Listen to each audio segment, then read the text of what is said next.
Well, another year, another summit down, an in-person episode for the LSCRE podcast. It's been a very long time since we've recorded in here.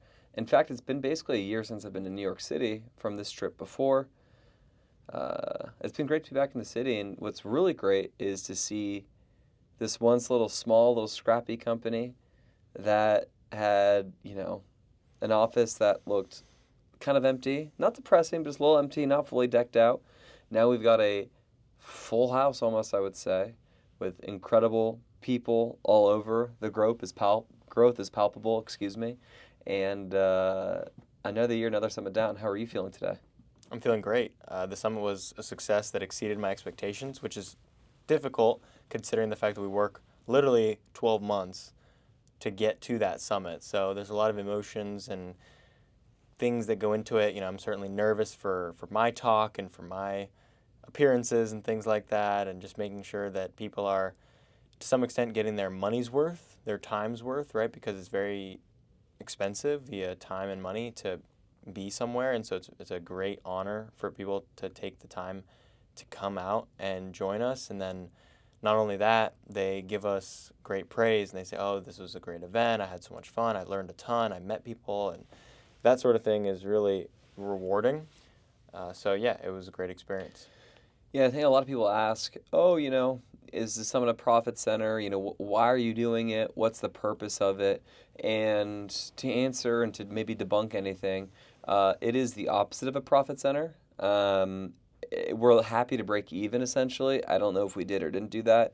For those who know the LSCRE way and the way we wine and dine and take care of our partners, we don't spare expenses. I think we had about a $65,000 dinner at Cipriani downtown, which, if you weren't there, you missed out on a very expensive dinner.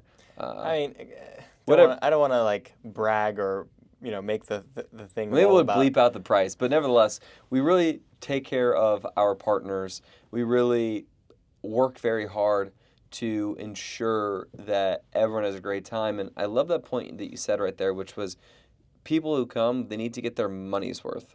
And for myself, the one who's really selling the tickets and pushing this out, obviously just top to bottom, and I'd be remiss if I didn't say this right now, shout out to our incredible Director of Investor Relations, Dasha Beardsley, who really is the straw that stirs this drink and really many of our events drink, if you will. The Dasha experience, having her involved in all the projects and how incredible she is, we wouldn't be able to do nearly as many things if it wasn't for her and her efforts there and how dialed in she is. So there's no event without Dasha, so thank you, Dasha, for all your works. We appreciate it. She's not just knowledgeable in 1031 exchanges, but she's also knowledgeable in the event space and how to throw an incredible one, a first-class event. But on my end, I'm the one that's calling sponsors. I'm the one who is reaching out to people, not sponsors who sponsor the event, but GPs, operators, things of that nature, and then also fund managers to make sure it's a good event. And I perpetually tell people, hey, you're going to meet X, Y, and Z people, and it's really important that anything we do, even if we're giving so much value and it's someone that obviously we want to raise money, and it's not a zero-sum game thing, but if dollars are going to someone else's deal, that means it's not going into our deal, which is not problematic, but it's obviously a conflict of interest there on our end, and yet we still give everyone that much value, and we care that much about individuals. Unfortunately, we can't raise every dollar in the world for our deals yet, so we want to make sure that at least it's vetted, qualified people in that room, if they're people that we've worked with or other people have worked with. So getting people's money's worth and having a good reputation and a clean name is everything for us, and a reputation. I think, very few groups really invest as much as we do into that. So I'm really grateful for all the overwhelming feedback that we've had on this. Specifically, I'm setting up a lot of the speed networking and obviously the small group discussions and the dinner charts. So every kind of part of the process is super detail-oriented, but curated, and if it's curated, that means it's high touch and high thoughtful. So knowing who everyone's in the room is important, but also you can't do these things early. I like to get ahead. It's if I have a project that's due in 6 months, I'm not going to be the guy that waits till the 5.5 month to do it. I want to get it done as soon as I can to check it off. Unfortunately for this thing, it's my worst nightmare because you get last minute cancellations, someone gets sick, someone doesn't come, someone no-shows. So it's very challenging to make sure that you give everyone value. But I think this year more than other years, I personally thought not only was it the best room, meaning the best group of attendees possible, but we had our most dialed in systems than ever before, and I think that was really felt. And one thing that's really cool about our event, as well as since it is around 100 people every single year, you are allowed and able to talk to everyone in the room. I mean, we had an incredible speaker that was different this year, Paul Hutchinson, who had his mission-driven kind of purpose with his, Liberate Humanity, who was also the producer, the executive producer and financier of The Sound of Freedom, the #1 independent film of all time. Over 70 million people viewed that movie, and he came to speak to us. We raised $30,000 for his organization, but, Paul was there the entire event on Saturday and stayed and burned it down essentially at Cipriani downtown, which is super cool. He's so accessible, such a man of the people, and such a humble guy in many respects. So it was really cool that our event kind of offers and caters towards that. But just getting your money's worth, you really kind of struck a chord with me in a good sense where I just really value that. And, even the other partners we have, if we collaborate, people like the Aspen Funds of the world or whatever other sponsor that, we do well by other people. If they're going to give us their time and energy to come, typically speaking, halfway across the country or all the way across the country. Yeah, it's somewhat of a conflict in my mind. Like you said, we do invite other operators, which on the surface, you view the world as a win-lose, zero-sum game, and you'd think, well, why are you inviting your competition to an event that you're spending tons of money and effort to put on, and where you're inviting all of your best investors to, type of thing. And it sounds crazy when you say it that way, but in time and time again, it has paid off, and it actually works to our benefit because we're not short-term thinking, we're long-term thinking, and we're thinking about the greater ecosystem that we're creating, and this sort of thing leads to goodwill, it leads to referrals. And also, of course, as much as we want to make everything all about us, you can't really have that really special, unique event that everyone's going to go home raving about if it is just an LSCRE fan club affair, right? If it does have some diversity, if it does have other operators and voices and great content and great networking for people to come, that's a value add for an investor to fly all the way here and not just sit down and meet with us because they already know us, they probably already like us, they trust us, but they can actually come and justify the trip because they're getting some really quality networking out of it. So I'm conflicted because the event, like you said, it is very expensive to put on, and it's not like we just are profligate spenders. We are thrifty.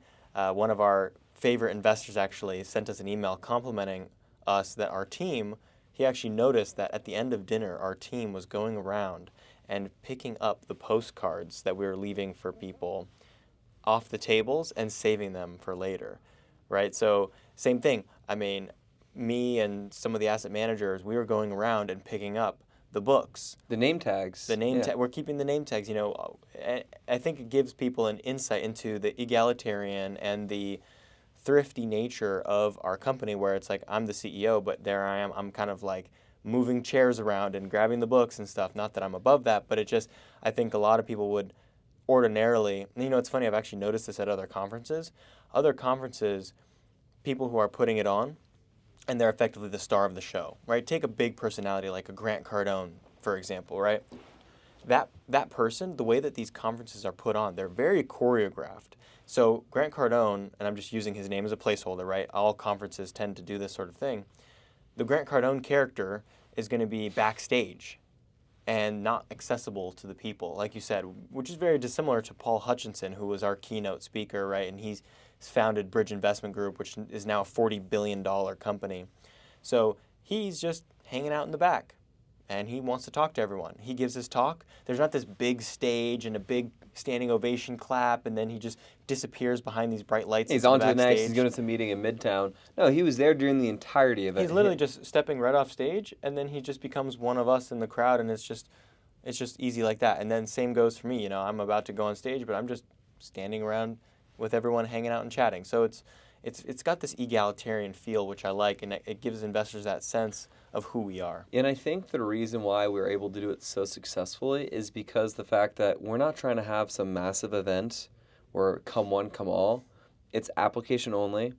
I think with exception of a couple of the sponsor, like the vendors, sponsors, people there was only about 5 to 10 people of the 100 or so folk who came that I didn't know. And the culture of our event is everyone can talk to everyone, everyone's accessible, and everyone is someone if you're in that room. Either you're working for an incredible service provider company that we would use ourselves, so we're not going to tell you, hey, yeah, use this person that we're not using.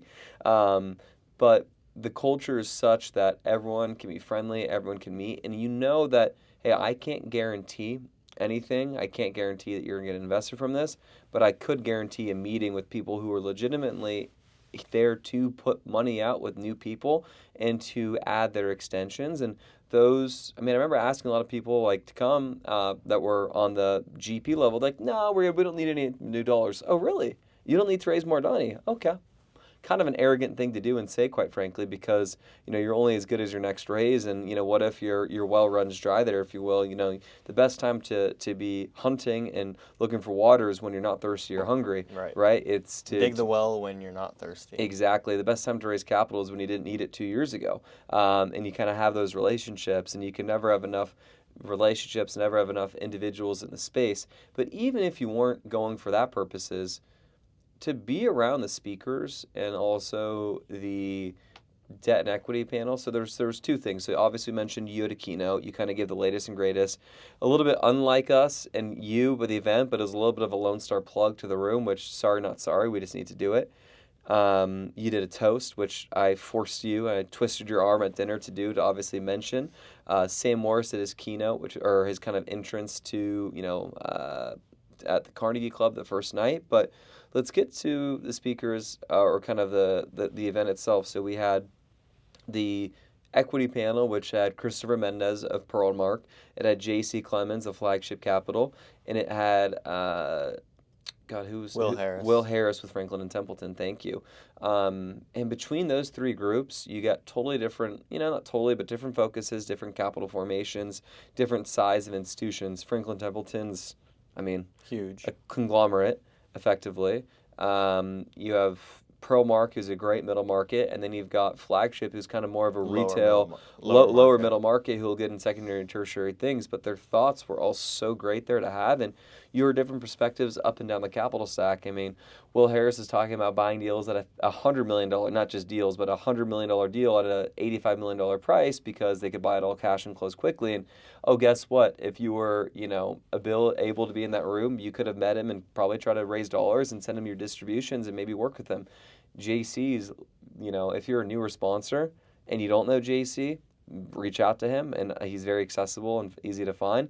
That guy is legitimately putting out with sponsors who are very early in the life cycle, and the Pearlmark is kind of a mix between, kind of somewhere in there, probably closer to Franklin and Templeton, but a lot of good thoughts, and I do want to talk about what JC said specifically, maybe to talk our own book, but about 70s and 80s deals in the marketplace today. So Rob, I know you were running that chat. What was his point that he made specifically, if you can recall, and I can kind of fill some color in as it pertains to those, call it not 90s or newer, but 90s or 90 or older assets? Yeah, so there's some fun things to think about the market.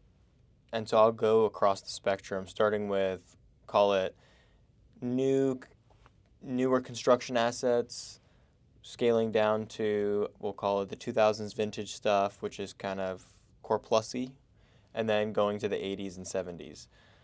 So what's interesting is right now we're looking at a deal that is built in 2018. So it's kind of in that newer Class A category.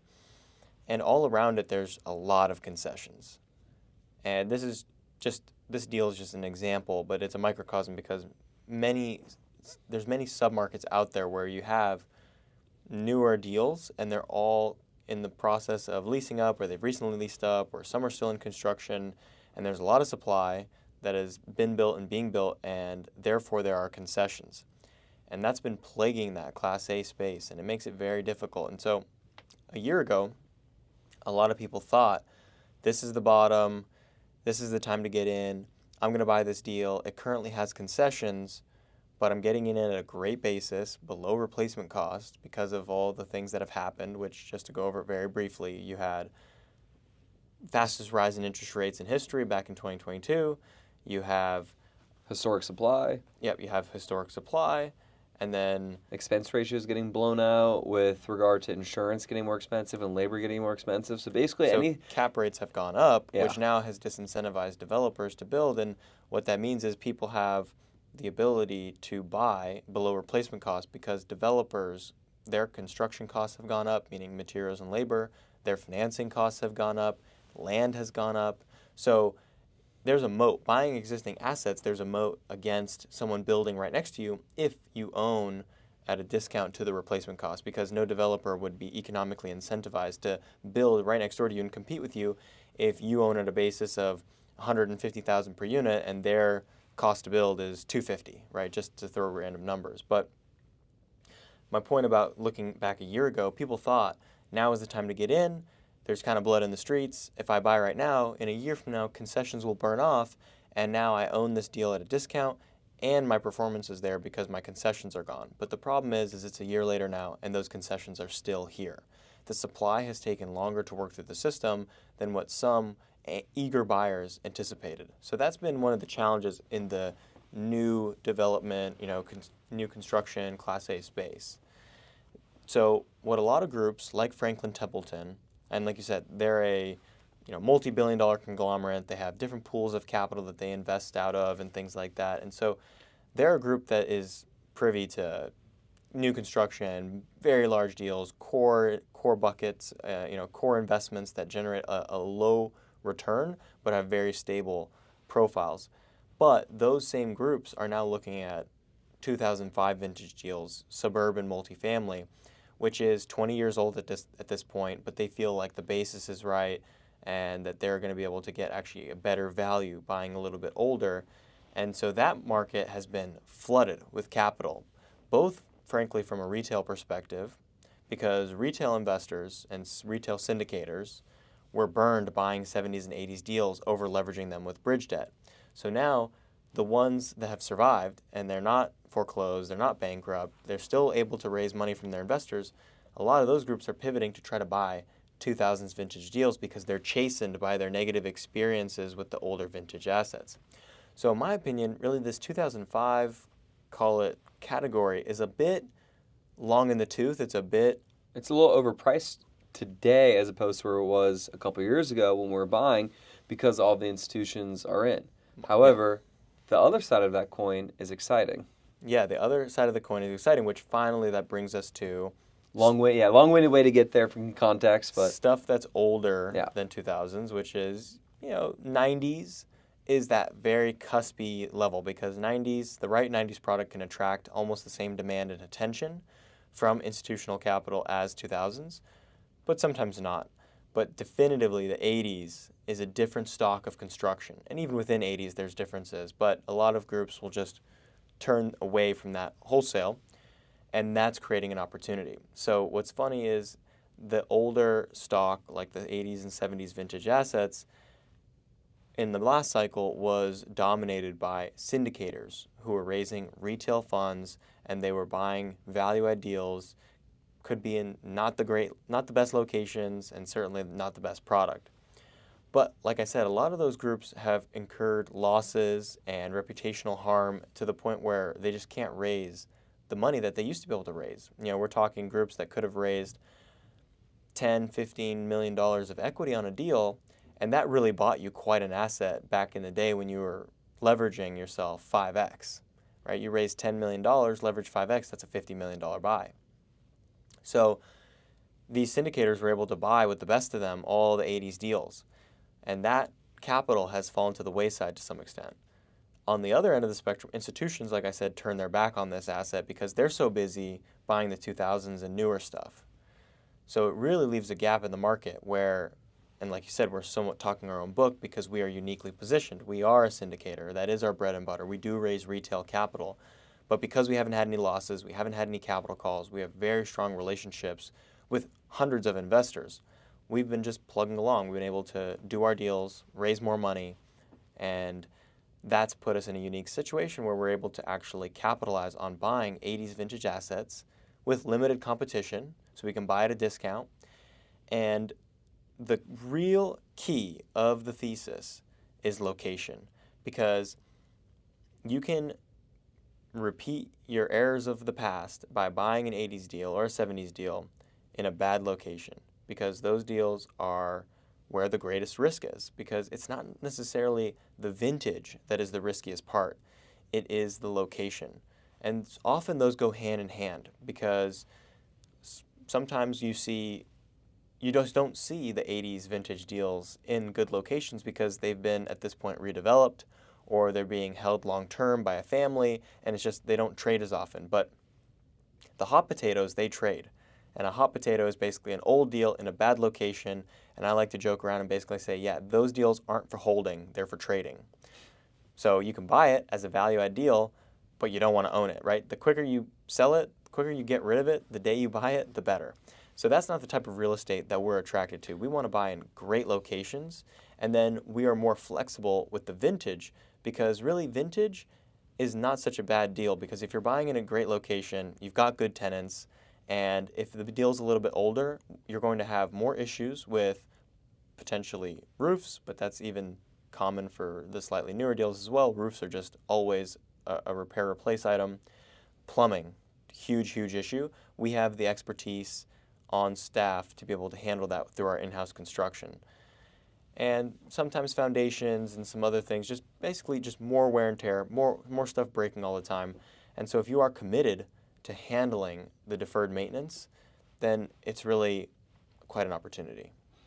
Without a doubt. So the takeaways there was, hey, you could get maybe kind of a discounted price because of the lack there of the market, and you're going to get paid for that risk roughly. So reach out to us if you want to learn more about a great place to acquire unique deals that have less of a market where you can get some alpha due to that today. But another kind of thing that we thought about today that we were talking about as we were walking over to your apartment for lunch was actually kind of the idea of value add deals holistically in the marketplace for those who do really deep value adds. So since I've been with the firm and the team, we've only done a couple of value add deals where we're kind of replacing some of the units, but there are some groups out there that want to do this business strategy of, call it, let's buy, a value add deal where a lot of the units are more original and they want to replace, 50% or 100% of the interior units.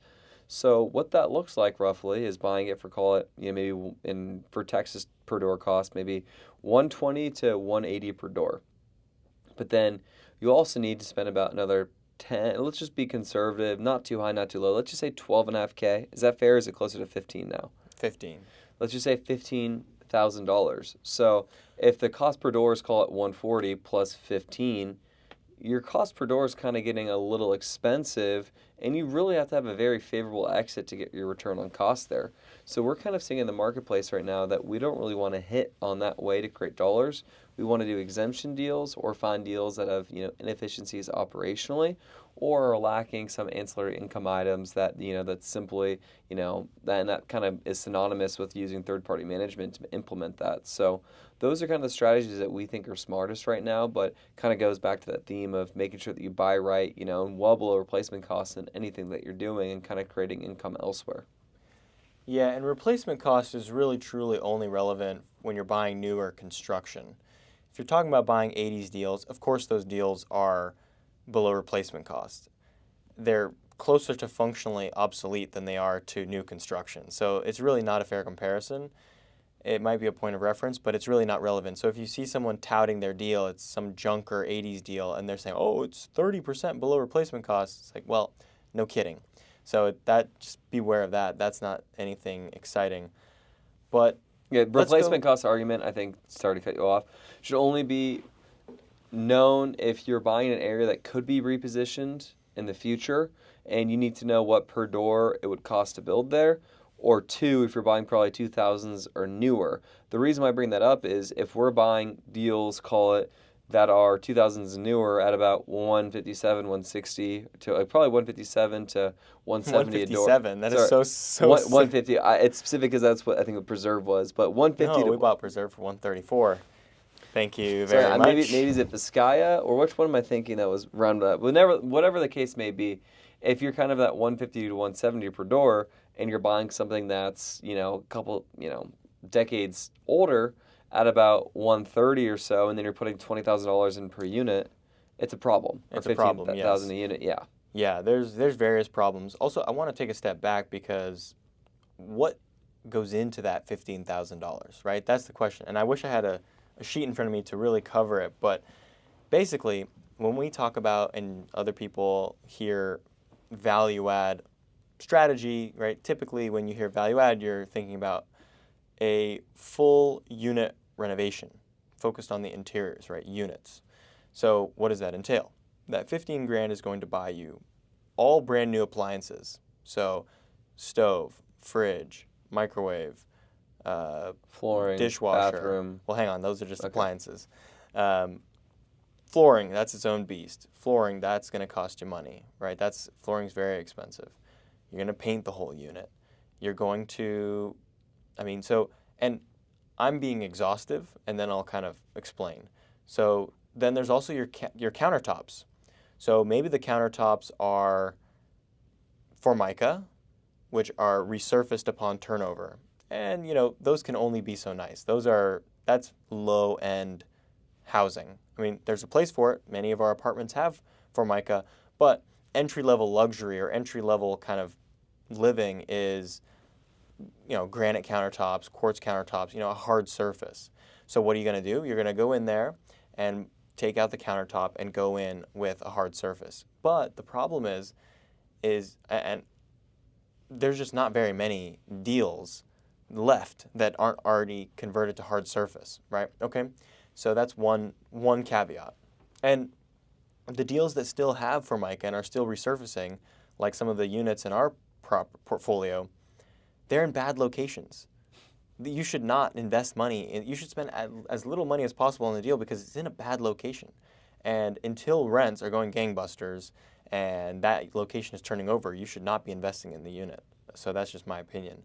So yeah, you've got flooring, appliances, countertops, which I just described. Backsplash you can throw up, that's cheap. Just throw up a little nice backsplash. Cabinets, some people are just taking and just, repainting the fronts or maybe replacing the fronts or maybe replacing the whole box. That's expensive. A lot of people are replacing track lighting and doing different lighting. I mean, it goes on and on and on. You're talking like a full like house flip where you're really For going in sure. there and doing all that Yeah. for 15 grand.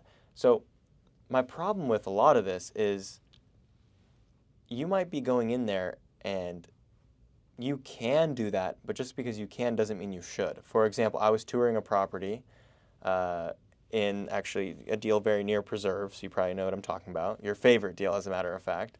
So I was touring a deal near a property we own, and this property was renovated by the current owner, and it was a renovation from a handful of years ago, so it's not top of the line, it's not super nice, but it still is great. Right? It still is renovated. It's just renovated from 5 years ago. And it has hard surface counters, okay? And we're looking at the deal, we're looking at the units, and the broker goes, yeah, you take this countertop and replace it. And it's like, what?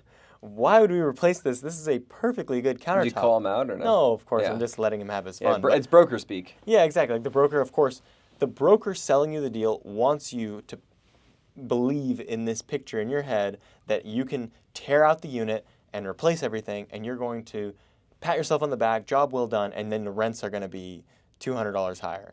And it's just not true. It's just not true. And so when I look at a unit, I look at, okay, well, this is in fine condition. I'm not going to touch this. The flooring looks good. Let's not do anything. Countertops, let's not do anything. Cabinets, let's not do anything. Let's just not spend money here because you've got concessions, you've got competition. You should be looking at ways to actually lower your rent, not trying to raise your rent. So that's just the environment that we're in right now. That environment will change, and value add will actually make money. But today, and I feel like we've been a broken record on the podcast talking about this topic, value add is just not necessarily always the winning strategy. You can't walk around with a hammer in your hand assuming everything's a nail and just pounding them in, right? That's not going to be the most successful strategy. You got to walk around with a tool belt. You mentioned some of our other strategies and the other ways we look at deals. We don't necessarily have a preference over one thing or the other. We're just responding to the market. And I said this before and I'll say it again, value add, which let me speak more broadly, spending CapEx on a deal makes the most sense when no one else is willing to. So if the broker is pitching to you that you should spend money on the countertops, you probably shouldn't. The whole world thinks that you should be doing value add and, oh, before and after picture of the kitchen and raise rents 100, all this sort of narrative. If the whole world is doing it and everyone's got the capital to do so, it's priced to perfection. It's not a risk that's worth taking. When CapEx is worth it is when the whole world is scared and says, why are you going to do that? You're going to waste money. You'll never get your money back. This is not a good location for that. You're not going to be able to raise the rent. And you're the one crazy enough and bold enough to put up the risk capital to renovate the unit, and you're going to be the one that gets the success. That's where the distress comes from. It's from the owner who currently owns the property. They don't have any money, and they can't sell it to anyone who has any money. There's no money anywhere, and the property is in bad condition, and you're the one who goes in there and fixes the property up with the scarce resources that exist in the market. So everyone needs to ask themselves, does that sound like the market we live in today? Yeah, it does. It does sound like the market because very few people buying 70s, 80s, and whatever deals, right?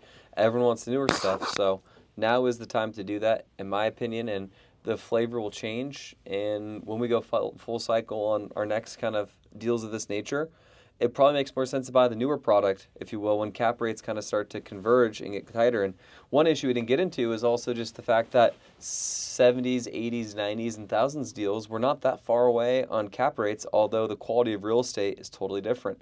So that's another thing that's changing in front of us. And that's why there's a lot of, the lack there of liquidity in relation to older product as compared to newer product now. So that's kind of what people want. But let's go back to kind of the summit itself, as we kind of close up on that.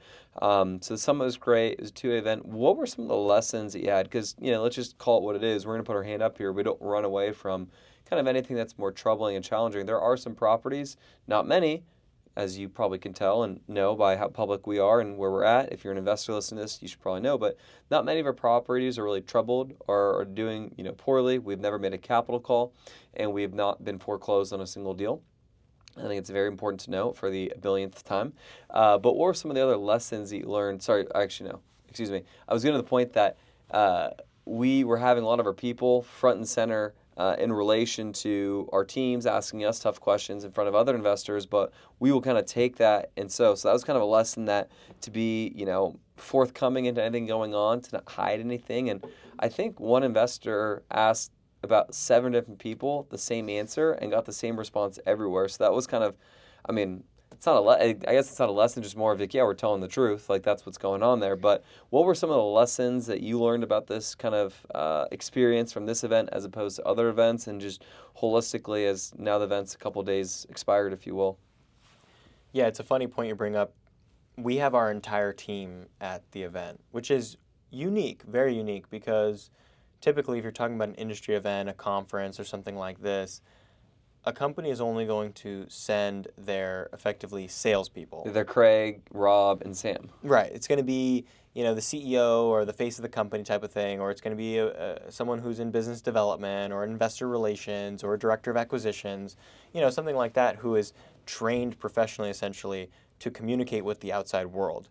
And so it's very unique, but a very cool experience for our team to be able to participate in our event where we have our asset managers, we have our accounting team, we have our HR team, we have our operations team, construction team. We've got key team members from across the board attending, and I think that's really cool for a couple of reasons. Number one, you mentioned this, it's a really exciting opportunity for our investors who are attending to ask questions to the source, because everyone's used to, not just at our company, but across the board, right? If you were to invest with Blackstone and you have a question about a particular deal, John Gray is not going to answer that question.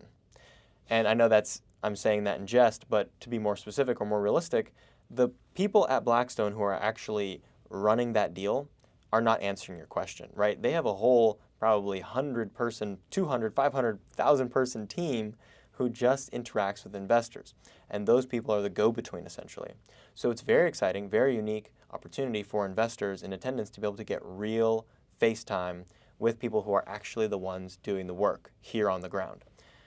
And at the same time, it's a cool experience on the other side of that for our team to interact with investors, to kind of understand who are we serving, what are they doing all this work for, how do the people that they're serving day in and day out actually view and understand and think about things, because how they think about things can perhaps color and help us serve them better.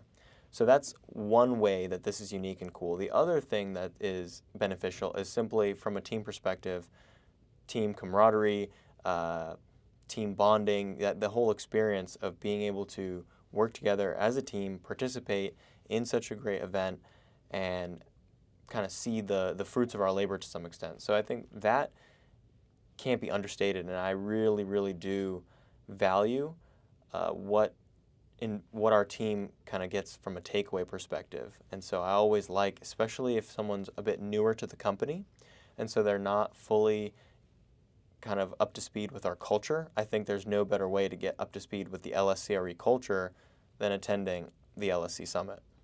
Absolutely. I mean, it was really great to see everyone buy in. And, another thing that you mentioned kind of about Cipriani, when you're there picking up postcards, just also like kind of high and low, everyone kind of works together and there's no egos associated. Like everyone wants to help get things set up. And, I think there's kind of a culture top to bottom that no one's above anything when it kind of comes to stuff like that. And I think it's a really special thing when everyone is bought in there. So that was Oh super my awesome. gosh, we were not recording on this the whole time. Really? I'm so glad we set up the backup mics. Oh, wow.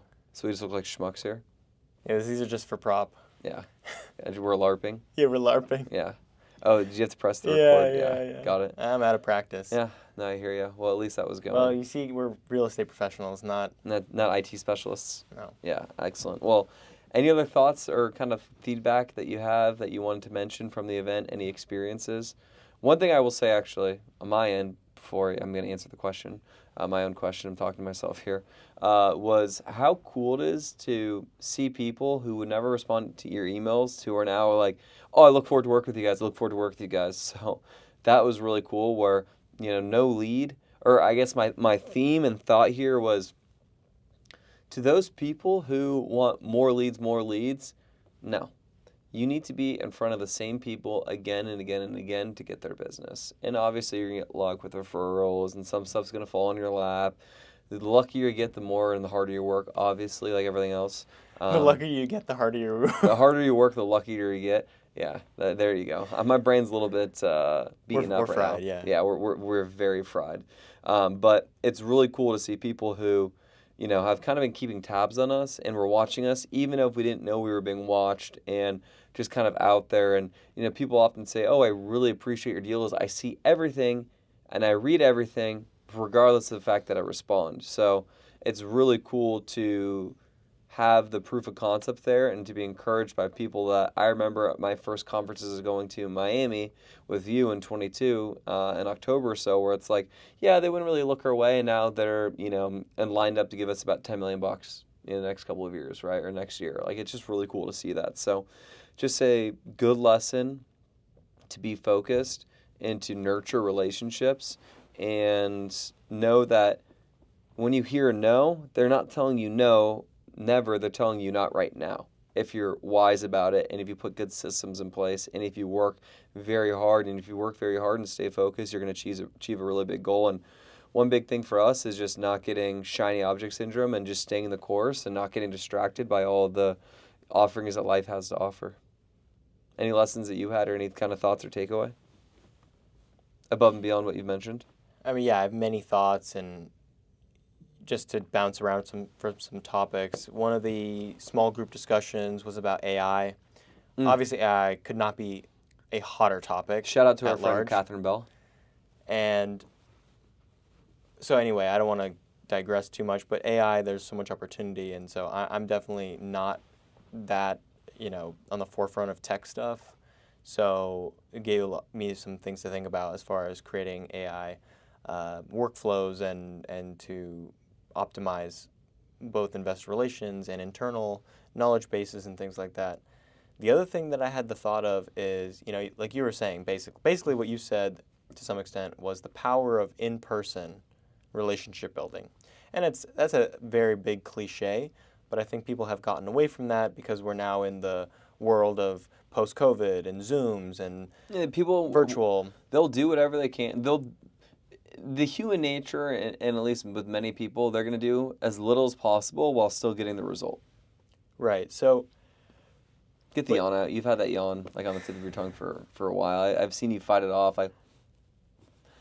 Yeah. but so you've got a case study with the event of just how powerful being in person is, right? And so that just gave me something to think about. And I thought, well, it doesn't have to be this huge annual ordeal where we get everyone in person. If we feel like we want to build a relationship with someone, we should just tell them. And we should just say, hey, where do you live? Do you mind if we fly into your town and take you out to dinner? You know, that's could be the best time spent. And yes, that's very manual. money. That's money, it's time, and it's very one-to-one. And to some extent, businesses, and rightfully so, people are obsessed with going one-to-many. Ooh, if I post this social media ad, I will get, a reach of 1,000 people. Sure, if you're selling Nikes, if you're selling shoes, that probably works, but not when you're trying to raise money. I mean, raising money is a contact sport. Right. Like our good friend Post said a long time ago, he said, you got to be out there, press the flesh. That's a good one. Press the flesh. Excellent. He was out there he's like, yeah, I raise money the hard way. Got to be out there pressing the flesh. Yeah, I love it. So that's a theme. Any other themes? No. I'm going to ask you the question everyone is dying to know.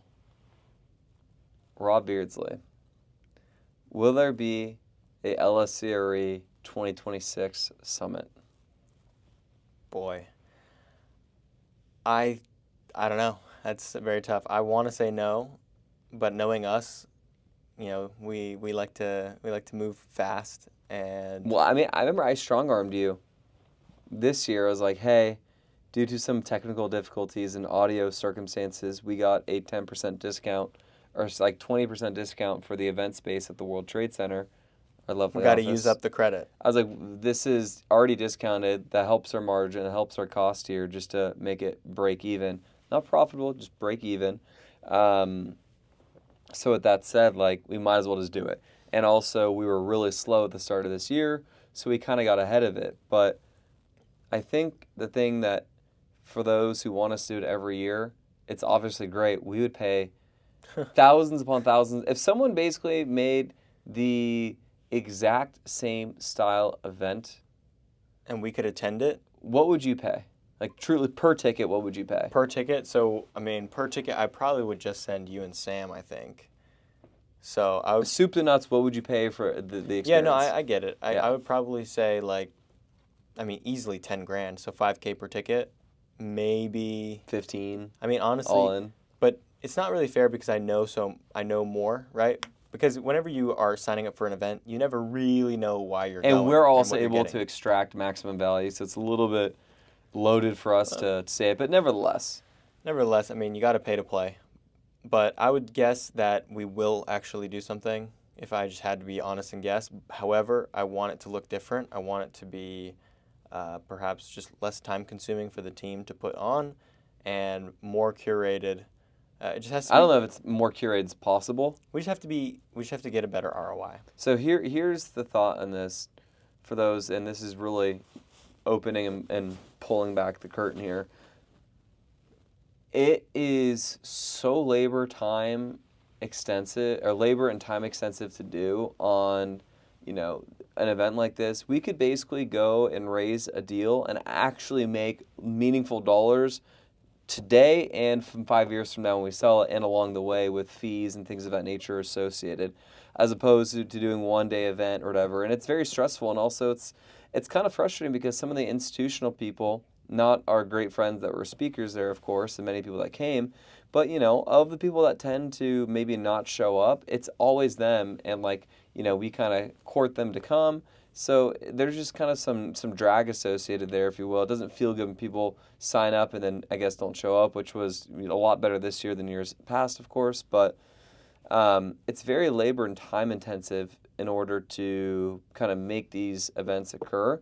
And the same efforts associated pays truly to keep these lights on. And obviously there's direct and indirect benefits from doing the event. It's not a I need to make money today thing. This is basically, investing, this is putting credit in for our tomorrow bucket by doing these things, but it is very time consumptive and challenging to do.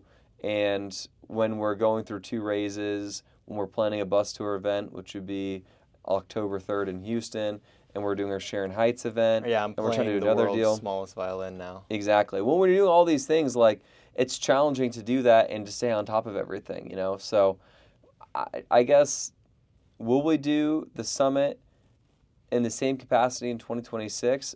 My guess is not, but I would like to see not an every year thing, but an every other year setup where people are kind of craving it and want to do it, and there's a little more urgency on it. Not like, we got like 30 emails like, oh, I can't wait to go next year from people that didn't go this year because they got a little FOMO, of course. But it's like, yeah, great, but maybe you snooze, you lose. Maybe we need to create a little scarcity. However, what we will do with certainty is more exclusive investor only or fund manager only invite collaborations where it's no tickets can be sold per se on our end or anything like that, and it's just a way for us to do kind of a mastermind and best practices for capital raising, or throw an event to kind of get all of our investors together like we always do for the holiday party in the Bay Area. So that's what we're going to do for events. We will continue to do events. We will continue to do fun things because they're awesome, but maybe something that makes a little bit more sense, that's a little more self-serving. I don't know. That's kind of my thoughts there. What's your take from that take? Well, I'd rather not brainstorm in public. Yeah. Yeah. You don't want to throw up your master plan? No. Yeah. Well, I will give you some insights there. Those are the final insights. Any other closing words before we wrap up here? Nope. Cool. Well, for those who came to the summit, we appreciate it. And for those who are looking to maybe invest in some great opportunities coming up and learn about what we've got coming down the pike and what's in our pipeline, you should certainly reach out to me. The email is craig@lscre.com. With that said, it's craig@lscre.com. We appreciate you tuning in today, getting an in-person recap podcast edition here. And we wish you well for the rest of this day. Thank you for listening. We'll see you next week.